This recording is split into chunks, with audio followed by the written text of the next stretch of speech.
سلام كبرات تخاتلتي داسنا اكسترا نحجي باستدال وزيناتات اب تግራይ استات 2 مليون حزبي اب حدا قاطميت كم زركب مغلاصو نبريزيدنتነት حصيت السلف الديمقراط كتكون مخانا زغلص الله زلو مكتل بريزيدنت امريكا كامالا هاريس مس قداي منستر اسرائيل بنيامين نتنياهو مرخبا ايرترا نمجمرتا غزي او وددرات اولمبيك نعاز وكلن اباته ويلدم نكال هاجر زوكلن اتلتات بدمر قصرم تاريخاو بزخونه ملكع عيسى 4 بصيح مهلاو مغلاصون ايرترا امباسادر سودان بسمرا كتسوغ زوسنتلو مخنيات بزملكت زوهاب زلو تنتناتاتن كالن زطقال كونيو ابزا چانل دما اي وتر تخاتاتلتن مخان سبسكرايب كتغبرون نتانا يدول ملكت كتوقن بخبر يعدمكم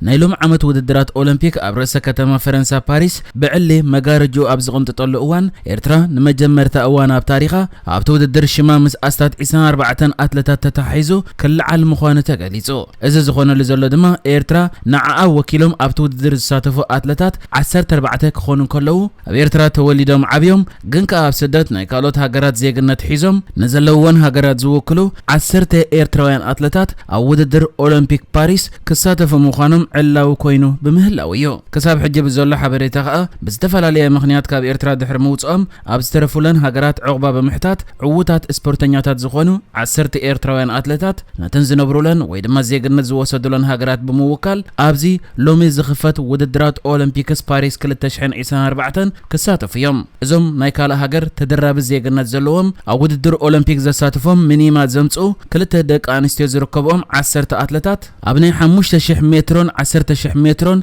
قدم قويا نحبرات منقصات أمريكا وكيلة التساتف أب كل 2014 قال 17 عامة كلا أبناي 3,000 متر وددر نيرترا وكيلة ناب أمريكا دحر مخادا أبو عقبة زحتتت وين قلاتي أب 10,000 مترون وددر ماراثون نفرنسا وكيلة التساتف اتن أبزو وددر نخالها هاجر وكيلة نساتفا كل تيرتراوين دك آنستيو كوينن اتم دك أتبعتي دما أبناي 5,000 متر وددر نروي وكيلة زلو عوت نيفتاليم أبناي 10,000 متر وددر نايرلاند وكيل زلو افريم جدي ابني 10,000 متر نجرمن وكيل زلو فيلمون ابراهام ابني 10,000 متر وددر قويا كومون ماراثون نروي وكيل زلو زر اي كبرم اب اسرائيل زمقماطن ناي اولمبيك مينيما بممصو دما نغانتا سدتنياتات وكيلو اب ماراثون اولمبيك زساتف تغلويني غبريسوس نجرمن وكيلو اب ماراثون زساتف سامويل فوتوي نعد طليان وكيلو اب ماراثون زساتف ايوفان ايلن نسويزرلاند وكيلو اب ماراثون زساتف تادسه ابراهامن يوم زوم قدم حجي سدتنياتات كوينم نابزن هاجرات زموص ايرتراويان ابز زحلف عامتات لعل صعر بمغبار او وددرات اولمبيك زساتفهم مينيما امصيوم ابز اوان شمم كصوعو تسفا بزغبرو لملكع او وددرات اولمبيك كساتفو يوم زيوم ناي كاله هاجر زيغنت زلوم ايرتراويان تقدادم تخوينم نيرترا وكيلهم دما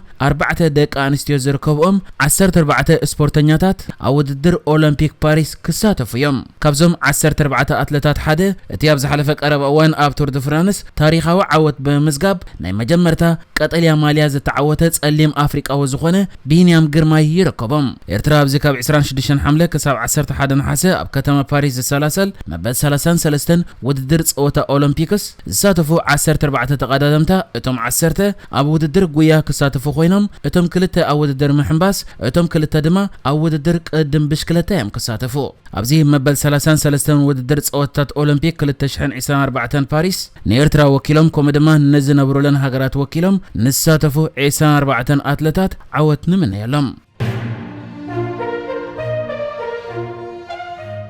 ኤርትራን ንጥፈታት ኤምባሲ ሱዳን ኣብ ኣስመራ ዝከታተል ኣምባሳደር ኻልድ ዓባስ ፐርሶና ናን ግራታ በመባል ካብ ኤርትራ ኣብ ውሽጢ 72 ሰዓታት ክወጽእ ድሕሪ ምእዛዛ በዛዕባ መስጎጊኡ ምኽንያት ብዝምልከት ዝተፈላለዩ ዜናታት ዝርጋሕ ዘሎ ኮይኑ እቲ ኤርትራ ወሲዳቶ ዘላ መስጓጉ ናይቲ ናይ ሱዳን ኣምባሳደር ድማ ብወኪል ሚኒስትሪ ወጻኢ ጉዳያት ሱዳን ኣምባሳደር ሁሴን አልአሚን ኣብ ፖርት ሱዳን ኣብ ዝተኻየደ ጋዜጣዊ ዋዕላ ሓቅነቱ ሙሉእ ብምሉእ ክረጋገጽ እንከሎ ብወገን ኤርትራውን እቲ ሓበሬታ ከም ዝበጽሖም زوكيل منستر قدرات وصاي السودان امباسادر حسين الامين حبيرو بزعبه مخنياتات مسغواغ زناي السودان امباسادر بزملكت بناي السودان معكنات زتفلاليه مغلصيتات زوهاب زلو خوينو كساب حجغن بوغن منكس السودان ازيو ات مخنيات تباهيلو مغلص ايتوهابنا لا كابتي بمعكنات زينا السودان زرغح زلو مخنياتات حده ام منغو سراوي السودانن ايرتران زلو ركبات دحرو عدد قداي منستر ايثيوبيا ابي احمد ناف السودان انفت يغير الله زبل كوينو كالد ما مسغواغ نايز امباسادر مسمبصح نايتي ابيت ቤት ምክሪ ብጃ ላዕለዋይ ስልጣን ዘለዎ አልአሚን ትርክ ናብ ኤርትራን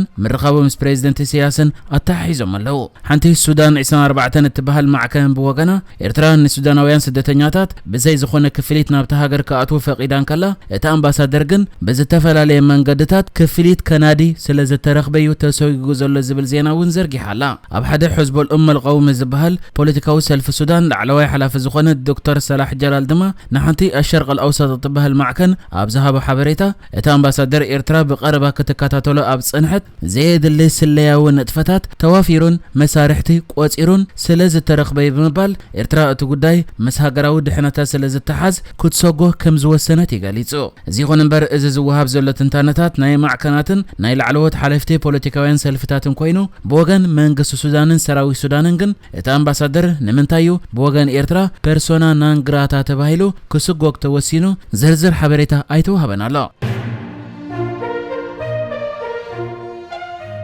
ኣብ ክልል ትግራይ በሰንክ ድርቂ ሕማቅ ኩነታት ዘራእትን ድሕርቲ ደማዊ ኩናት ዝቐጸለ ዘይውሕስነትን ከቢድ ቅልውላው አንጻላልዩ ከም ዘሎ ተገሊጹ ኣብዚ እዋን ከዓ ልዕሊ 2 ሚልዮን ህዝቢ ንሓደጋ ጥሜት ተቃሊዑ ከም ዘሎ ሓለፍቲ ትካላት ረድኤት ገሊጾም እቲ ኩነታት ብፍሉይ ኣብ ነፍሲ ጾራትን ትሕቲ 5 ዓመት ዝዕድሚኦም ህጻናት ከቢድ ምዃኑ ድማ ዓለም ለኻዊ ኮሚቴ ቀይሕ መስቀል ሓቢሩሎ ወቕታዊ ዝናብ ንምጥቃምን ኣእካል ክዘርኡን መጀመር ሓምለ ንሓረስቶት ኣገዳሲ ምዃኑ ኣብ ዝገለጸሉ ዘሎ እዋን ኣብዚ እዋን ግን ሓገዝ መግቢ ኣድልዮም አስከራት ተማዛበልቲ ክጽንሑ ተገዲዶም ከም ዘለውን መብዛሕትኦም ድማ ናብቲ ናይ ሕርሻ መሬቶም ክምለሱ ከም ዘይከኣሉን ተገሊጹ ማዕከን ዜና ቢቢሲ ነቲ ኣብቲ ክልል ኣጋጢሙ ዘሎ ቅልውላው ንምግምጋም ንገለ ካብቶም ኣዝዮም ዝተሃስዩ ከባቢታት ብምብጻሕ ብሳተላይት ዝተሰኣሉ ምስልታት ማዕስከራት ተፈናቐልትን ዝደረቁ ስርዓታት መስኖን ብምክትታል ኣብዚ እዋን ኣስታት 2 ሚልዮን ኣብ ሓደጋ ጥሜት ከም ዝርከቡ ገሊጹ ኣብዚ መጽሕ ዳር ኣብ ዝካየድ ምርጫ ሕብራት መንግስታት ኣሜሪካ ሕጽኢት ተወዳዳሪት ሰልፊ ዴሞክራት ክትከውን ትጽቢት ዝግበረላ ምክትል ፕሬዝዳንት ካማላ ሃሪስ ኣብታ ሃገር ምብጻሕ ይገብር ምስ ዘሎ ቀዳማይ ሚኒስትር እስራኤል ቤንያሚን ናታንያሁ ግሉጽን ሃናጽን ዝበለቶ ዘተ ኣካይዳ ንሳ ብዛዕባ ኣብ ቃዛ ዝወርድ ዘሎ ዕንወት ከቢድ ስክፍታታት ከም ዘለዋ ብምግላጽ እስራኤል ንነብሳ እትከላኸለሉ መንገዲ ኣገዳሲ ከም ዝኾነ ተዛሪባ ኣብቲ ኣብ ዋይት ሃውስ ዘካየድዎ ዘተ ድማ እዚ ኩናት ከብቅዕ ኣለዎ ኢላ ብተወሳኺ ኣገዳስነት ፍታሕ ክልተ ሃገራት ንምምጻእ ዝወሰድ መንገዲ ከምኡውን ኣሜሪካውያን ብዛዕባ ትግጭት ብደቂቕ ክፈልጡ ከም ዝግባእ ኣስሚራትሉ ናታንያሁ ትማሊ ምስቲ ካብ ዳግመ ምርጫ ዘንሰሓበ ፕሬዝደንት ጆ ባይደን እውን ተራኺቡ ነይሩ እቲ ቀዳማይ ሚኒስተር ቅድሚቲ ኣብ ዋይት ሃውስ ዝተኻየደ ኣኼባ ብሩቡዕ በሽሓት ዝቁጸሩ ደገፍቲ ፍልስጤም ዝኾኑ ሰልፈኛታት ተቃውሞ ኣብ ዘካየድሉ እዋን ኣብ ልዕሊ ሓማስ ሙሉእ ዓወት ከም ዝረክብ ኣብ ኮንግረስ ኣሜሪካ ተዛሪቡ እዩ ንሱ ነቲ 9 ኣዋርሕ ዘቁጸረ ኩናት እስራኤልን ቃዛን ደው ከብሎ ካብ ውሽጥን ግዳምን ጸቕጢ ይበጽሕ ናታንያሁ ግን እስራኤል እትደልዩ ዕላማታት ከይወቅዓት ዝቋረጽ ኩናት የለን ክብል ያፍሊጦ ባይደን ንእስራኤል ዝህቦ ጽኑዕ ደገፍ ብዙሓት ጸጋማውያን ደለይቲ ፍትሒ ኣቆጢዕዎም እዩ ሰልፊ ዴሞክራት ኣብ ሕዳር ኣብ ዘካየድ ፕሬዝደንታዊ ምርጫ ክዕወት እንተኾይኖም ድማ ናይዚኦም ደገፍ ከም ዘድልዮም ይግለጽ ኣብ ዘለወሉ እዋን ካማላ ሃሪስ እቲ ኩናት ከብቅዕ ከም ዘለዎን እስራኤል ግን ነብሳ ንምክልኻል መሰል ከም ዘለዋን እያ ተዛሪባ ዘላ ንሳ ንኣስታት 4 ደቂቕ ምስ ናታንያሁ ድሕሪ ምዝታይ እስራኤል ንነብሳ ናይ ምክልኻል መሰል ኣለዋ ኣብ ዝብል መትከል ጽኑዕ ደገፍ ከም ዘለዋ ያገሊጻ እቲ ግጭት ብ7 ጥቅምቲ 2023 ክጅምር እንከሎ ዕጡቃት ሓማስ ኣብ ደቡብ እስራኤል መጥቃዕቲ ብምፍጻም ከባቢ 1200 ሰባት ቀቲሎም ካልኦት ልዕሊ 250 ሰባት ድማ ጆሆ ሒዞም ከም ዝወሰዱ እስራኤል ትገልጽ ንስዒቡ እስራኤል ኣብ ልዕሊ ቃዛ ዘካየደቶ መጥቃዕቲ ሕነ ምፍዳይ ልዕሊ 39,000 ሰባት ተቀቲሎም ምህላዎም ብሓማስ ዘካየድ ሚኒስትሪ ጥዕና ይሕብር ካማላ ሃሪስ እስራኤል ንነብሳ ክትከላኸል መሰል ኣለዋ ነዚ ከመይ ጌራ ክትፍጽሙ ከዓ ኣገዳሲ ብምባል ብዛዕባ ኣብ ቃዛ ዘሎ ዘስካሕክሕ ሰብኣዊ ኩነታት ስክፍታ ኣገሊጻ ቀዳማይ ሚኒስትር እስራኤል ቤንያሚን ናታንያሁ ሎሚ ዓርቢ ምስ ሕጹይ ፕሬዝደንት ሰልፊ ሪፐብሊካን ዶናልድ ትራምፕ ክራኸብ ትጽቢት ይግበር ንሕጂ ዝተዳለወ ዜናታት እዚ ነይሩ ብካልእ ክሳብ ንራኸብ ሰላም ንዓኹም